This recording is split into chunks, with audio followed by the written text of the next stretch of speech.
নুরুল হুদার পর এবার গ্রেপ্তার হলেন সাবেক প্রধান নির্বাচন কমিশনার কাজী হাবিবুল আওয়াল। বুধবার দুপুরে রাজধানীর মগবাজার থেকে তাকে গ্রেপ্তার করা হয়েছে। এ বিষয়ে কথা বলতে এই মুহূর্তে আমাদের সাথে যোগ দিয়েছেন সুপ্রিম কোর্টের আইনজীবী ব্যারিস্টার ওমর ফারুক। ব্যারিস্টার ওমর ফারুক, আপনাকে স্বাগত জানাচ্ছি ইন্ডিপেন্ডেন্ট টেলিভিশনে। আপনার কাছে একটু জানতে চাই যে নির্বাচন সুষ্ঠু না হলে বা কোনো কারচুপি হলে এককভাবে সিইসি কে দায়ী করা যায় কিনা, নাকি এর সাথে অন্যদেরও দায় রয়েছে? জি, ধন্যবাদ আপনাকে।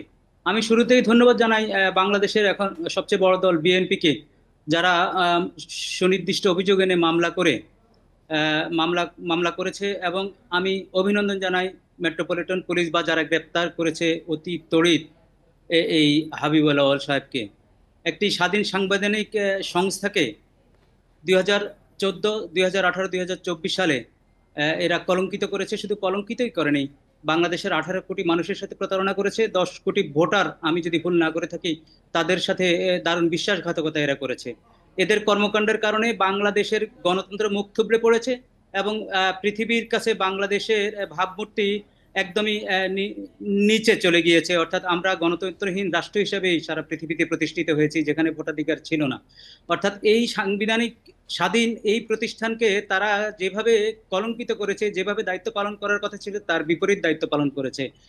তো সুতরাং এটি একটি ভালো উদ্যোগ এবং আমি জি, মনে করি আমি একটু আপনার নির্দিষ্টভাবে প্রশ্নের জানতে চাচ্ছিলাম যে এককভাবে কি আসলে এই পুরো দায়ভারটা কি সিইসি কে দেয়া যায় কিনা, শুধু এককভাবে তো এককভাবে? তারা দায়ী না, কালেকটিভ রেসপন্সিবিলিটি আছে এখানে। সিইসির সাথে এখানে যারা গভর্নমেন্টে ছিল, এখানে যারা পুলিশ প্রশাসনে ছিল, ডিসিএসপি ছিল, আমরা তখন দেখেছি ডিসিএসপি দের ঔদ্ধত্যমূলক আচরণ।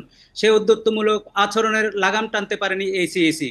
অর্থাৎ একটা কালেকটিভ রেসপন্সিবিলিটি ছিল তাদের, কালেকটিভ একটি প্রচেষ্টায় কিছু মানুষের কারণে আমাদের দেশে যে গণতন্ত্রহীনতা, যে ভোটাধিকার হরণ, যে রক্তক্ষয়ী সংঘর্ষ, যে প্রার্থীদের উপর হামলা, এগুলো হয়েছে।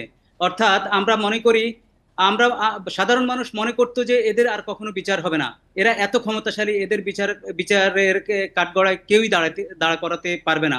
জুলাই আগস্ট বিপ্লবের মধ্য দিয়ে, অর্থাৎ 2000 শহীদ, 30 লক্ষ পঙ্গু মানুষের পঙ্গুত্বের বিনিময়ে আমরা যে ফ্যাসিবাদ মুক্ত হয়েছি, ফ্যাসিস্ট মুক্ত হয়েছি, সেই মুক্তির মধ্য দিয়ে, এদের গ্রেপ্তারের মধ্য দিয়ে আমরা একটি শুভ সূচনা করলাম। এবং মানুষ আশ্বস্ত হচ্ছে যে যারা বড় হোয়াইট কালার সন্ত্রাসী, যারা বড় সন্ত্রাসী, যারা বড় অপরাধী, যারা বড় দুর্নীতিবাজ, তাদেরকে ধরার সক্ষমতা বাংলাদেশ অর্জন করেছে, জি, বাংলাদেশের ব্যারিস্টার রাষ্ট্র ওমর ব্যবস্থা ফারুক, আমি অর্জন একটু করেছে। এবং আরেকটু আপনার কাছে জানতে চাই যে সাবেক সিইসি নুরুল হুদাকে আটকের সময় মব তৈরি করে তাকে লাঞ্ছনা করা হয়েছে, এই বিষয়টিকে আপনি কিভাবে দেখছেন? ধন্যবাদ আপনাকে। আমি মনে করি এই নুরুল হুদাকে মানুষ যেভাবে আটকে সহযোগিতা করেছে ওটাকে স্বাগত জানাই, কিন্তু পাশাপাশি তাকে যে লাঞ্ছিত করেছে, তাকে যে আইন নিজের হাতে তুলে নেওয়ার একটা চেষ্টা হয়েছে, সেটি কোনো গণতান্ত্রিক সভ্য সমাজে কাম্য নয়। আমরা তো এখনো সভ্য সমাজ হয়ে উঠতে পারিনি।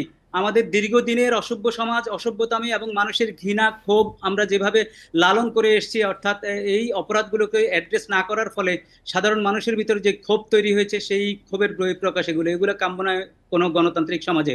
এবং আমরা মনে করি বর্তমান যে প্রশাসন আছে, বর্তমান যে রাষ্ট্র ব্যবস্থা আছে, সেই রাষ্ট্র ব্যবস্থা এগুলোর প্রতি নজর দিবে। পাশাপাশি আমি এও মনে করি যে শুধু এই লাঞ্ছনা ব্যতিরেকে মানুষ যাতে সাহসের সহিত এগিয়ে আসে, মানুষ যাতে এই ধরনের সন্ত্রাসী যেখানে লুকিয়ে থাকে তাদেরকে শান্তিপূর্ণভাবে গ্রেপ্তারে সহায়তা করে, পুলিশের হাতে সোপর্দ করে, অর্থাৎ আইন যাতে নিজের হাতে তুলে না নেয়, এটি আমার আবেদন থাকবে।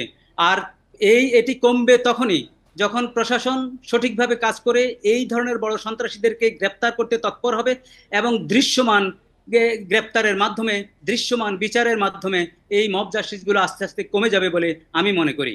জি, ব্যারিস্টার ওমর ফারুক, আপনাকে আর অসংখ্য ধন্যবাদ আমাদেরকে সময় দেওয়ার জন্য।